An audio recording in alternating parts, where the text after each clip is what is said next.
Hello students. आज आज हम डिस्कस करेंगे ऑर्गेनल जेनेटिक्स का second point, male sterility. Last video में हमने फर्स्ट पॉइंट डिस्कस किया था। फर्स्ट पॉइंट था वेरिएशन इन प्लांट। तो पहले हम देखते हैं कि मेल स्टेरिलिटी होती क्या है। ठीक है, मेल स्टेरिलिटी का मतलब है कि जो आपको पता है प्लांट में जो मेल प्लांट होता है उससे क्या बनते हैं, पॉलन बनते हैं। तो स्टेरिलिटी का क्या मतलब है कि पोटेंशियल ना होना कि वो पॉलन को जर्मिनेट कर सके या फर्टिलाइज पॉलन हो सके। ठीक है, उसका क्या मतलब है कि इसमें जो पॉलन होता है मेल स्टेरिलिटी में, जो पॉलन होता है प्लांट में वो कैसा होता है, नॉन फंक्शनल होता है। मतलब क्या है नॉन फंक्शनल का, कि उसमें फर्टिलाइजेशन नहीं होगा और ना ही पॉलन जर्मिनेट होंगी। ठीक है, इसके 4 रीज़न है। फर्स्ट है म्यूटेशन। म्यूटेशन को हम जब म्यूटेशन के बारे में डिस्कस करेंगे तब समझेंगे।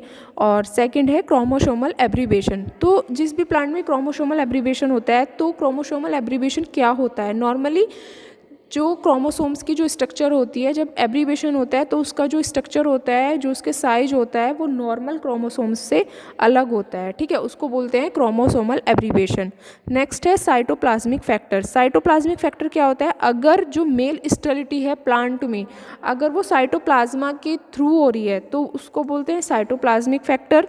नेक्स्ट है जेनेटिक फैक्टर। अगर जो मेल स्टेरिलिटी है प्लांट में, अगर वो जेनेटिकली हो रही है तो उसको बोलते हैं जेनेटिक फैक्टर। कभी कभी ये दोनों साइटोप्लाज्मिक फैक्टर और जेनेटिक फैक्टर कंबाइंडली इंटीग्रेट होकर क्या करते हैं, ठीक है, इंटीग्रेट हो जाते हैं और इसके क्या हो जाता है, फिर इसी के थ्रू क्या होती है, मेल स्टेरिलिटी हो जाती है। तो अब हम देखते हैं मॉर्फोलॉजिकल चेंजेस अकर इन पोलन ग्रेन। तो जो मेल स्टेरिलिटी होती है उससे क्या पोलन ग्रेन में चेंजेस होते हैं और कैसे पता चलता है कि ये स्टेरिलिटी है, मतलब जो प्लांट है वो क्या होता है, वो स्टेरिल है। तो फर्स्ट है वाइएबल पोलन नॉट फॉर्म्ड। सेकंड है the sterility pollen grain will be transparent. मतलब कि जो इसमें स्ट्रेन पोलन होते हैं वो ट्रांसपेरेंट होते हैं, अगर हम उसको डाई करेंगे तो वो डाई को एब्जॉर्ब नहीं करेंगे। ठीक है, नेक्स्ट पॉइंट है नॉन डिहाइसेंस ऑफ एंथर।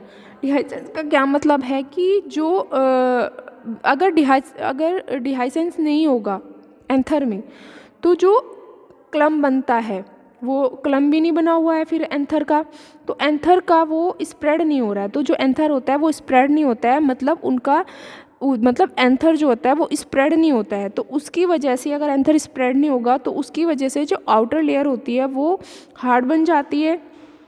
ठीक है, जिसकी वजह से वो रेस्ट्रिक्ट करती है और पोलन को कि वो जर्मिनेट करे। ठीक है, नेक्स्ट पॉइंट है दिस में due to hard outer layer formed. और नेक्स्ट पॉइंट है एंड्रोशियम में be abort before pollen grain are formed. तो जिस प्लांट पर मेल स्टेरिल पोलन होते हैं उनका जो एंड्रोशियम होता है वो कैसा हो जाता है, अबॉर्ट हो जाता है। ठीक है, नेक्स्ट पॉइंट है एंड्रोशियम में बी माल फॉर्म्ड मतलब क्या है, अगर जिस प्लांट पर पोलन लगे हुए हैं और वो थोड़े भी जर्मिनेट हो रहे हैं, ठीक है, तो जो वो एंड्रोशियम है वो कैसी हो जाती है, माल फॉर्म्ड हो जाती है। मतलब कि वो फंक्शनल ही नहीं करती, उसका कोई फंक्शन ही नहीं होता। अगर पोलन किसी प्लांट में, अगर जो मेल स्टेरिलिटी है, अगर ठीक है, अगर किसी में वो जर्मिनेट भी हो जाते हैं तो जो उसका एंड्रोशियम होता है वो वर्क ही नहीं करेगा, उसका जो वर्क है, उसका जो फंक्शन है, ठीक है, वो उसको परफॉर्म ही नहीं करेगा। ठीक है, तो मेल स्टेरिलिटी जो होती है प्लांट्स में, तो जो अगर किसी प्लांट पर मेल और फीमेल, ठीक है, तो जो फीमेल होता है वो तो पूरी तरह से फर्टाइल रहती है, जर्मिनेट भी करेगी और उसका जो फंक्शनल है वो भी करेगी। वहाँ पे सिर्फ जो मेल पार्ट होता है वो ही कैसा होता है, वो नॉन फंक्शन होता है। अब देखते हैं कि सबसे पहले प्लांट्स में मेल स्टेरिलिटी के बारे में किसने समझाया था। तो एक साइंटिस्ट थे कॉल्यूटर, उन्होंने सबसे पहले बताया था कि प्लांट में एक स्पेसिफिक करैक्टर होता है जिसको क्या बोलते हैं, स्टेरिलिटी। ठीक है, तो फर्स्टली क्या होता है कि आपको पता है कि जितने भी जो करैक्टर होते हैं प्लांट्स में, ठीक है, या ऑर्गेनिज्म में, वो सब कहाँ से कंट्रोल होते हैं, ठीक है, वो जीन के द्वारा कंट्रोल होते हैं। तो वो जीन कहाँ प्रेजेंट होते हैं, या तो वो न्यूक्लियस में या फिर साइटोप्लाज्मा में। ठीक है, तो उन्हीं के द्वारा तो जीन कंट्रोल होते हैं। तो अब देखते हैं कि जो मेल स्टेरिलिटी होती है वो 3 टाइप्स की होती है। फर्स्ट है GMS। GMS की फुल फॉर्म है जेनेटिक मेल स्टेरिलिटी। ये जो जेनेटिक मेल स्टेबिलिटी है ये किसके थ्रू कंट्रोल हो रही है? न्यूक्लियर जीन के थ्रू। तो इसका दूसरा नाम है न्यूक्लियर मेल स्टेबिलिटी। ठीक है। सेकंड टाइप है CMS या फुल फॉर्म है इसकी साइटोप्लाज्मिक मेल स्टेबिलिटी, और इसको ये किसके थ्रू कंट्रोल होती है? साइटोप्लाज्मिक मेल स्टेबिलिटी साइटोप्लाज्मा के द्वारा, साइटोप्लाज्मिक जीन के द्वारा, और साइटोप्लाज्मिक जीन को हम प्लाज्मा जीन भी बोलते हैं। ठीक है।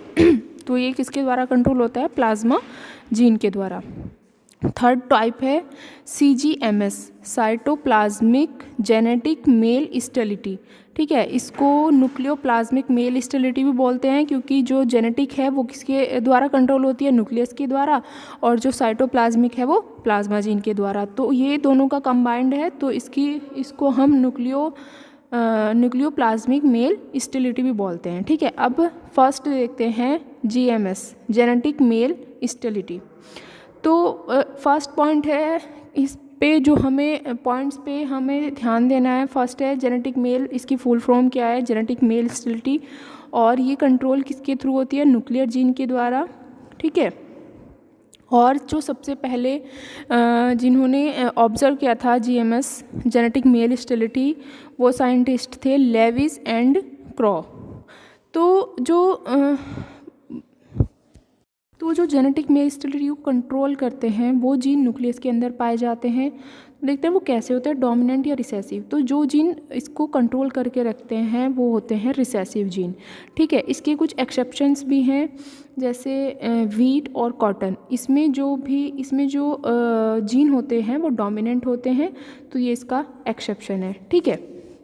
तो इसकी अब देखते हैं इसका डेफिनेशन क्या है जेनेटिक मेल स्टेबिलिटी की। In this type male stability is controlled by a single gene and is recessive to fertility. वो ये क्या कि कैसे होता है? रिसेसिव होते हैं, so that the F1 individual would be fertile in the F2 generation the fertility and still individual will segregation in 3:1।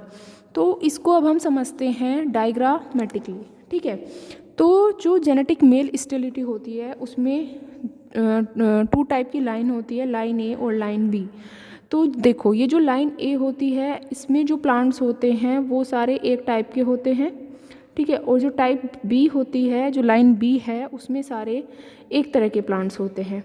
तो जब हम इनमें क्रॉस कराते हैं तो जो टाइप A है उसको लेते हैं हम एज ए फीमेल, और जो टाइप B है उसको लेते हैं हम एज ए मेल।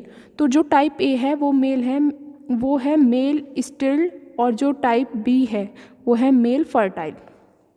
ठीक है। तो जब हम इनमें क्रॉस कराते हैं तो जो टाइप B का पॉलन है वो कहाँ चला जाता है? वो टाइप A के स्टिग्मा पे चला जाता है। ठीक है। तो जब हम इन दोनों का क्रॉस कराते हैं तो F1 जनरेशन में कैसा मिलता है? F1 जनरेशन में हम क्रॉस कराएंगे तो हमें, आपको पता ही है, हाइब्रिड मिलते हैं। ठीक है। मतलब हेट्रोजाइगस मिलता है कंडीशन जो होती है। तो जब हम इनमें क्रॉस कराएंगे तो फर्स्ट कंडीशन होती है हेट्रोजाइगस, उसमें जो रेशो आता है वो आता है 1:1। तो अब हमें F2 जनरेशन के लिए क्या कराना होता है? इंटर क्रॉस या सेल्फ क्रॉस बोलते हैं जिसे हम। तो हम इसमें जब सेल्फ क्रॉस कराते हैं तो हमें जो गैमेट मिलते हैं वो 3 टाइप के गैमेट मिलते हैं, 4 टाइप के गैमेट मिलते हैं। ठीक है। तो F2 जनरेशन में हमें जो गैमेट मिलेंगे 4 टाइप के। फर्स्ट है मेल फर्टाइल प्योर। ठीक है। इसमें जो गैमेट मिलते हैं वो फर्टाइल मिलते हैं, मतलब कि ठीक है। तो 25% मिलते हैं मेल फर्टाइल प्योर, और 50% मिलते हैं मेल फर्टाइल हाइब्रिड क्योंकि जो हमने क्रॉस कराया था A लाइन और B लाइन में। ठीक है। तो हाइब्रिड मतलब उनमें दोनों के क्या होता है? सिम्टम्स होते हैं। और 25% मिलते हैं प्योर स्टिल। ठीक है। तो ये था जेनेटिक मेल स्टेबिलिटी। तो जेनेटिक मेल स्टेबिलिटी का जो यूज़ होता है, सबसे पहले तो जो जेनेटिक मेल स्टेबिलिटी होती है वो अनस्टेबल होती है, मतलब कि ये स्टेबल नहीं होती। इसमें ऐसा नहीं है कि जो मेल जो पार्ट है, जो स्टेबिलिटी वाला पार्ट है, ऐसा नहीं है कि वो हमेशा ऐसा ही रहता है, वो चेंज भी हो जाता है, उस पर इफ़ेक्ट पड़ते हैं इन्वायरमेंट के। ठीक है। तो फर्स्ट पॉइंट ये है। और सेकंड है कि जो इसका यूज़ है, जेनेटिक मेल स्टेरिलिटी का जो यूज़ है, use for hybrid seed production in sexually propagated plant. तो सेक्सुअली प्रोपोगेटेड प्लांट कौन से होते हैं? जिनमें सीड का फॉर्मेशन होता है, जिनके अंदर सीड फॉर्मेशन होता है और वो सेक्सुअली प्रोपोगेटेड होते हैं। ठीक है, सेक्सुअली प्रोपोगेटेड जिनके अंदर सीड का फॉर्मेशन हो रहा है। तो जीएमएस का क्या यूज़ होता है? हाइब्रिड प्लांट बनाने में। ठीक है, तो जीएमएस जेनेटिक मेल स्टेरिलिटी का यूज़ होता है। ठीक है, तो ये थी आपकी जेनेटिक मेल स्टेरिलिटी। और नेक्स्ट वीडियो में हम डिस्कस करेंगे साइटोप्लाज्मिक मेल स्टेरिलिटी और साइटोप्लाज्मा जेनेटिक मेल स्टेरिलिटी।